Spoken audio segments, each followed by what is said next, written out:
Bayangkan kalau hari ini kamu cuma punya uang 1 juta rupiah di tangan. Sedikit, mungkin. Tapi tunggu dulu, bagaimana kalau uang 1 juta itu bisa kamu ubah menjadi 10 juta dalam waktu singkat, bahkan tanpa perlu kerja kantoran atau jualan keliling. Di tahun 2025 ini, peluang untuk melipat gandakan uang semakin terbuka lebar berkat perkembangan teknologi digital dan tren bisnis online yang terus meledak, teman-teman. Banyak orang masih berpikir perlu modal besar untuk dapat untung besar. Padahal sekarang justru yang dibutuhkan adalah strategi cerdas, bukan dana besar. Dengan memanfaatkan platform seperti TikTok Shop, affiliate marketing, digital produk, dan AI tools gratis, kamu bisa mulai membangun sistem penghasilan yang berjalan secara otomatis. Bahkan saat kamu tidur. Video ini akan membongkar cara-cara paling efektif untuk mengubah uang 1 juta rupiah jadi 10 juta. Tanpa ribet, tanpa pusing, dan bisa langsung kamu praktekkan. Jadi, kalau kamu serius pengen mengubah hidupmu tahun ini, simak baik-baik sampai habis. Karena yang akan kita bahas itu bukan mimpi, tapi strategi yang udah terbukti berhasil dipakai oleh anak-anak muda Indonesia untuk mendapatkan cuan gede. Siap ubah 1 juta jadi 10 juta?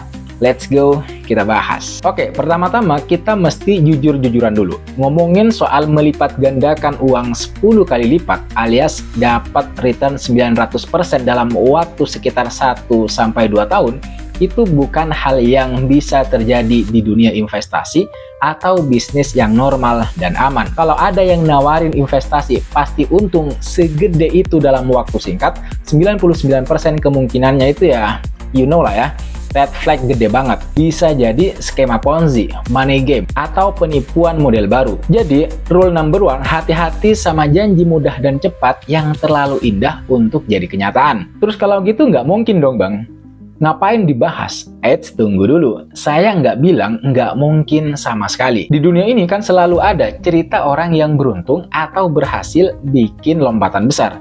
Tapi kata kuncinya bukan mudah. Kata kuncinya lebih ke arah resiko tinggi, usaha keras, timing tepat, dan mungkin sedikit keberuntungan. Jadi anggap aja target 10 juta dari 1 juta di 2025 ini sebagai challenge yang super ambisius, bukan sebagai jaminan. Oke, sepakat ya? Nah, kalau kita udah sepakat soal itu, mari kita pikirin jalur apa aja sih yang secara teori bisa mendekatkan kita ke angka segitu dengan modal awal 1 juta. Oke, jalur pertama yang paling sering kepikiran kalau ngomongin soal potensi untung gede dalam waktu singkat adalah investasi di aset beresiko super tinggi. Contohnya apa? Saham-saham penny stock atau saham gorengan atau dunia cryptocurrency, terutama koin-koin micin atau altcoin dengan kapitalisasi pasar kecil. Kenapa? Karena aset-aset ini itu punya volatilitas yang gila-gilaan. Harganya bisa naik ratusan bahkan ribuan persen dalam waktu yang singkat. Kedengeran keren?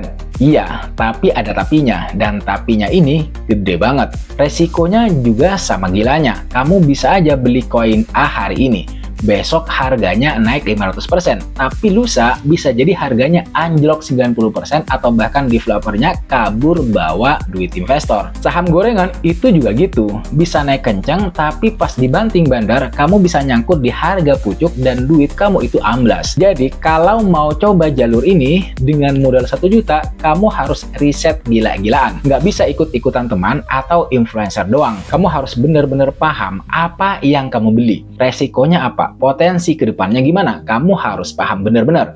Kemudian kamu harus punya mental baja, siap kehilangan sebagian besar atau bahkan seluruh modal 1 juta kamu. Ini bukan buat orang yang jantungnya lemah atau gampang panik. Terus timing dan keberuntungan ini juga termasuk unsur yang penting. Masuk dan keluar di waktu yang tepat itu krusial banget di aset spekulatif kayak gini. Dan jujur, faktor hoki juga berperan sangat penting. Kemudian yang terakhir, diversifikasi. Dengan modal cuma 1 juta, susah buat diversifikasi yang berarti di aset high risk kayak gini. Jadi resikonya makin terkonsentrasi. Intinya jalur ini mungkin bisa bikin 1 juta jadi 10 juta, tapi kemungkinannya kecil dan resikonya super gede. Ibaratnya kamu lagi gambling dengan riset, bukan investasi dalam arti sebenarnya. Oke, jalur kedua. Ini menurut saya lebih membumi, tapi butuh effort yang jauh lebih besar, yaitu memulai atau mengembangkan usaha atau side hustle. Dengan modal 1 juta, kamu mungkin nggak bisa langsung bikin pabrik atau buka kafe mewah. Tapi 1 juta itu bisa jadi modal awal atau modal tambahan yang lumayan buat memulai sesuatu. Contohnya gimana? Pertama, jualan online. Bisa dropship, bisa juga reseller. Modal 1 juta itu bisa buat beli sampel produk misalnya, biaya marketing awal kayak iklan sosmed dikit-dikit misalnya, atau stok barang kalau nemu supplier yang oke. Targetnya bukan langsung untung 9 juta, tapi gimana caranya dalam setahun itu kamu bisa muterin modal, dapat untung. Untungnya diputerin lagi, sampai akhirnya akumulasi profit dan nilai bisnis kamu itu bisa nyentuh angka 10 juta. Ini butuh kerja keras. Cari produk, marketing, ngelayanin customer, ngatur pengiriman. Kedua, kamu bisa coba buka jasa freelance. Kalau kamu punya skill kayak nulis, desain, video editing, programming, digital marketing, dan sejenisnya, modal 1 juta itu bisa buat upgrade alat. Misal langganan software, beli mic bagus buat voice over misalnya, atau buat biaya promosi diri. Kamu jual jasa, kumpulin duitnya, reinvest lagi buat ningkatin kualitas atau kapasitas. Lagi-lagi ini butuh kerja keras dan bangun reputasi. Yang terakhir, kamu bisa bikin produk sendiri dalam skala kecil. Punya resep makanan unik misalnya, atau bisa bikin kerajinan tangan. Modal 1 juta itu bisa buat beli bahan awal, kemasan sederhana, dan coba jual ke lingkungan terdekat atau lewat sosmed. Fokusnya di validasi pasar. Kalau laku, untungnya diputar lagi buat produksi lebih banyak. Kunci di jalur ini adalah eksekusi dan konsisten. Idenya nggak harus revolusioner banget. Yang penting mulai, belajar dari kesalahan, adaptasi, dan terus jalan.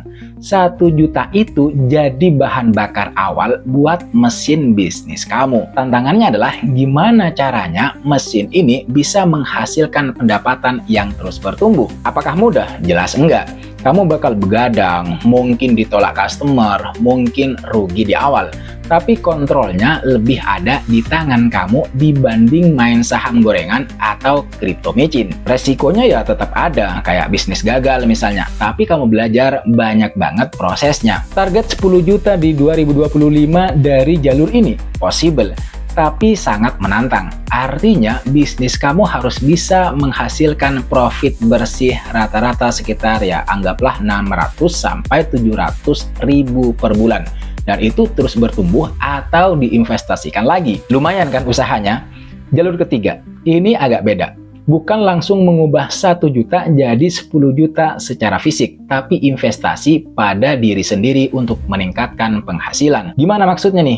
Gini, 1 juta itu kamu pakai buat upgrade skill atau nambah ilmu yang bisa bikin nilai jual kamu di pasar kerja atau sebagai freelancer jadi naik. Misalnya, ikut kursus online bersertifikat di bidang yang lagi dicari, kayak digital marketing misalnya, data analisis, UI atau UX design, atau kursus bahasa asing. Terus beli buku-buku penting yang relevan sama karir atau target bisnis kamu.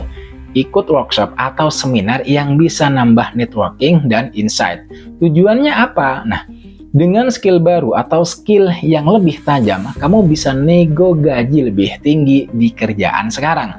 Dapat kerjaan baru dengan gaji yang lebih oke. Naikin tarif freelance kamu dan membuka peluang bisnis baru yang sebelumnya nggak kepikiran karena kamu belum punya ilmunya. Nah, dari peningkatan penghasilan inilah kamu nanti bisa nabung lebih banyak, investasi lebih gede, atau modalin bisnis sampingan. Mungkin nggak langsung bikin 1 juta jadi 10 juta di 2025 ini, tapi ini membangun pondasi yang kuat buat kekayaan jangka panjang.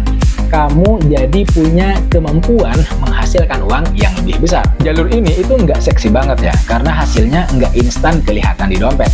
Tapi menurut saya, ini investasi dengan resiko paling kecil dan potensi return jangka panjang yang paling stabil. Oke, jadi kita udah bahas 3 jalur potensial. Ada yang high risk investment, start atau grow business, dan yang ketiga, invest in yourself. Terus mana nih yang paling mudah buat mencapai target 10 juta di 2025 ini? Jujur, kayaknya nggak ada yang benar-benar mudah. Semuanya butuh sesuatu yang lebih dari sekedar modal 1 juta. Butuh mindset yang benar. Nggak gampang nyerah, mau belajar, siap gagal, dan realistis. Jangan cuma lihat enaknya, tapi siap juga sama susahnya. Butuh ilmu dan riset. Mau jalur manapun, kamu harus belajar. Belajar pasar, belajar skill, belajar manajemen resiko. Jangan modal nekat doang. Terus juga butuh eksekusi dan aksi. Ini yang paling penting. Jangan cuma jadi wacana. Mulai aja dulu sekecil apapun langkahnya. Prosesnya nggak mungkin instan. Butuh waktu, butuh jatuh bangun. Tapi apapun jalurnya, pikirin skenario terburuknya. Jangan sampai 1 juta ini uang panas atau uang kebutuhan pokok. Terus kamu nekat pakai buat spekulasi. Jadi kembali lagi ke pertanyaan awal, ubah 1 juta jadi 10 juta dengan mudah di 2025? Jawabannya kalau mudah artinya tanpa usaha, tanpa resiko. Sambil rebahan ya bisa juga, kan? Tapi nggak mungkin gitu. Tapi apakah ada kemungkinan untuk mencapai angka itu atau setidaknya ya mendekati dengan usaha keras, strategi cerdas, dan mungkin sedikit ya keberuntungan? Ya, kemungkinan itu selalu ada, tapi kita harus realistis sama tantangannya. Saran saya, jangan terlalu terobsesi sama angka 10 jutanya atau deadline 2025-nya. Fokus ke prosesnya. Pilih jalur yang paling sesuai sama profil resiko, minat, dan sumber daya kamu, seperti uang, ada waktu apa enggak, tenaga, dan skill. Mulai dari kecil, belajar terus, dan nikmati perjalanan atau prosesnya. Mungkin di akhir 2025, kamu belum nyampe 10 juta, mungkin baru 3-5 juta. Tapi kalau kamu prosesnya jalan terus dengan benar, kamu udah dapat sesuatu yang lebih berharga. Perjalanan, pengalaman, ilmu, dan mental yang lebih kuat. Dan itu modal yang jauh lebih penting buat beneran jadi kaya dalam jangka panjang. Gimana menurut kalian? Punya pengalaman atau ide lain gimana caranya memaksimalkan modal 1 juta? Atau pernah nyoba salah satu jalur tadi? Sharing dong di kolom komentar, saya pengen banget tahu cerita dan pendapat kalian. Oke, segitu dulu dari saya di video ini, dan seperti biasa, jangan lupa buat like video ini kalau kamu ngerasa kamu dapat insight baru. Subscribe biar nggak ketinggalan konten-konten seru lainnya, terutama soal bisnis digital, dan share juga ke teman-teman kamu yang mungkin juga butuh dorongan buat memulai. Terima kasih sudah nonton video ini sampai selesai. Terima kasih buat kalian yang sudah subscribe, buat kalian yang sudah memberikan kritik, masukan, serta secara umum komentarnya. Sekali lagi jangan lupa like, comment, dan subscribe, nyalakan notifnya. I'll see you pada next video.